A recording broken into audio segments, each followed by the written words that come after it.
মানুষের যত কুসংস্কার, এই মুরগির পেটের ডিম খাইলে নাকি কত সমস্যা হয়।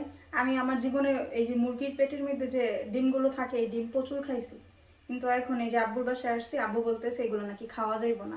এখন ওনার জন্য আলাদা করে ভুনা করে দিতে বলতেছে। পেঁয়াজ কুচি দিয়ে দিলাম, একটু পানি দিয়ে দিলাম, তেলগুলো ছিটে আমার শরীরে চলে আসবে। এখানে হচ্ছে গরম মশলা বাটা, অল্প একটু আদা বাটা দিব।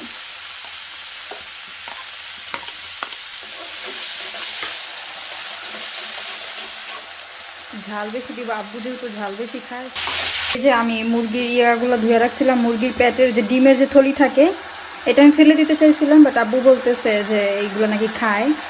তো এই যে মুরগির থলি, ডিমের থলি, মুরগির ডিম, এগুলো আমি অনেকবার খাইছি, না করে খাইছি। পানি দিয়ে এবার এটাকে কষাবো, একেবারে মাখা মাখা করবো।